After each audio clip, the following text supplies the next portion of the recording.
Hello, this is Angelia, and you're listening to or watching the podcast, Why You Do What You Do, the podcast that talks about human development and psychology to maybe help you figure out a little bit more about why you do what you do.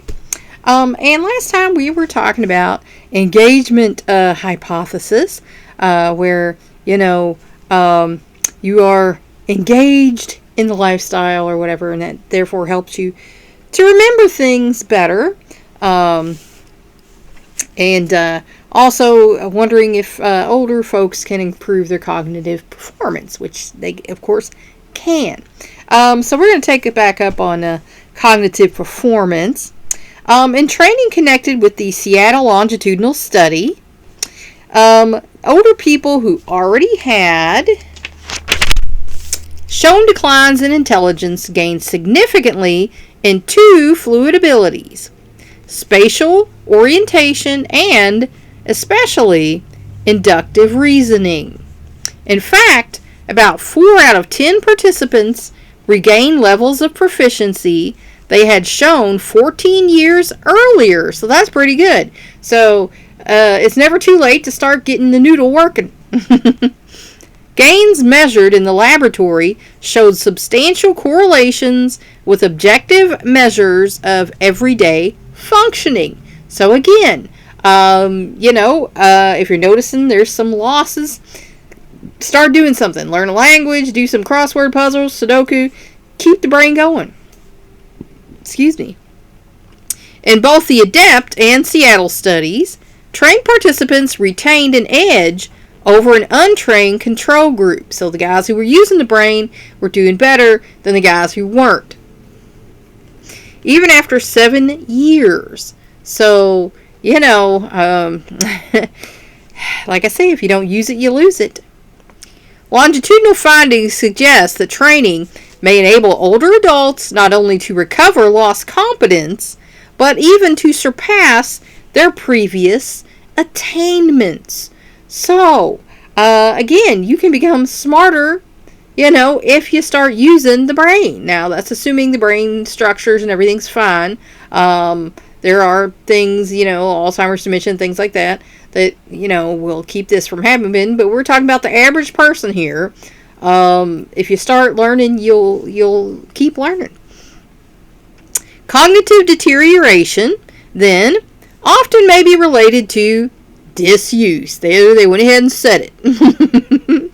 If you don't use it, you'll lose it.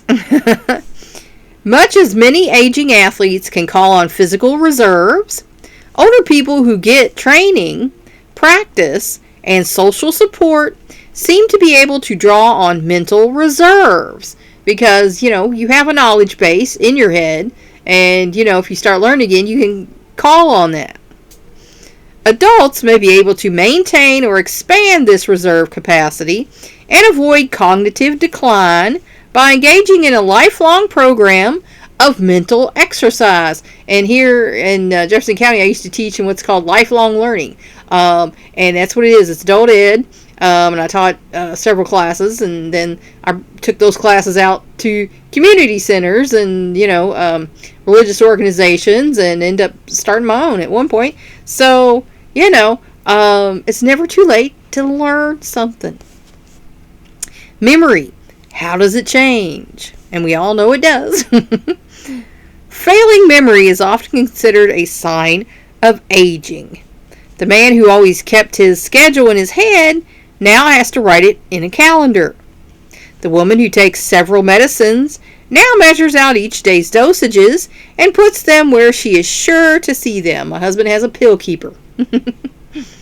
Yet in memory, as in other cognitive abilities, older people's functioning varies greatly. Like I say, it's a very unique thing. Everyone is different. So, to understand why, we need to recall how memory works. So, here's a reverse on how memory works. Short-term memory. Researchers assess short-term memory by asking a person to repeat a sequence of numbers, either in the order in which they were presented, digit span forward, or in reverse order, digit span backward, Digit span forward ability holds up well with advancing age, but digit span backward performance does not. Why? A widely accepted explanation is that immediate forward repetition requires only sensory memory, which retains efficiency throughout life, whereas backward repetition requires the manipulation of information in working memory, which gradually shrinks in capacity after about age 45. Sorry, folks. It is also harder for working memory to handle more than one task at a time. So these older folks that say they can't multitask, that's true. A key factor is the complexity of the task. Tasks that require only rehearsal or repetition show very little decline. Tasks that require reorganization or elaboration show greater fall off. If you are asked to verbally rearrange a series of items, such as Band-Aid, elephant, newspaper, in order of increasing size, which would be Band-Aid, newspaper, elephant, you must call to mind your previous knowledge of Band-Aids, newspapers, and elephants. More mental effort is needed to keep this additional information in mind, using more of the limited capacity of working memory. Long-term memory. Information processing researchers divide long-term memory into three main components: episodic memory, semantic memory, and procedural memory. Do you remember what you had for breakfast this morning? I do. Something I shouldn't have had. Did you lock your car when you parked it? Yes. Such information is stored in episodic memory, the component of long-term memory most likely to deteriorate with age. The ability to recall newly encountered information, especially, seems to drop off. Because episodic memory is linked to specific events, you retrieve an item from this mental diary by reconstructing the original experience in your mind. Older adults are less able than younger adults to do this, perhaps because they focus less on context, where something happened, who was there, and so have fewer connections to jog their memory. Also, older people have had many similar experiences that tend to run together. When older people perceive an event as distinctive, they can remember it as well as younger folks. Semantic memory is like a mental encyclopedia. It holds stored knowledge of historical facts, geographic locations, social customs, meanings of words, and the like.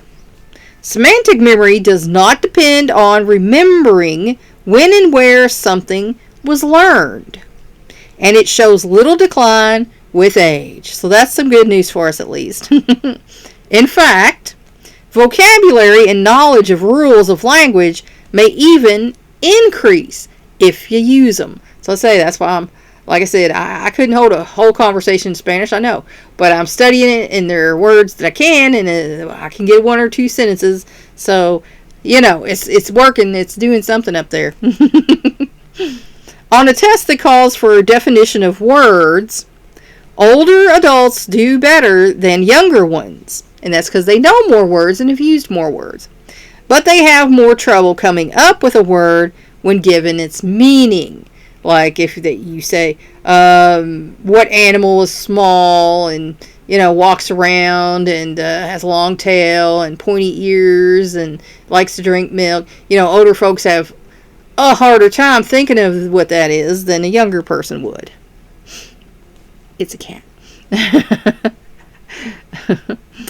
Such tip-of-the-tongue experiences may relate to problems in working memory. And now mine is, due to a stroke, and it's very frustrating. As I said, that's why at one point I was just studying the thesaurus, because sometimes the word was there, but it couldn't come out of my mouth. And I still have that problem. And so I have a store knowledge of a bunch of different words. So if you can't find this word, maybe this word will happen. And we can at least approximate what we wanted to say. Remembering how to ride a bicycle is an example of procedural memory, sometimes called implicit memory. This includes motor skills, habits, and ways of doing things that often can be recalled without conscious effort. A special use of unconscious memory that holds up with age is priming.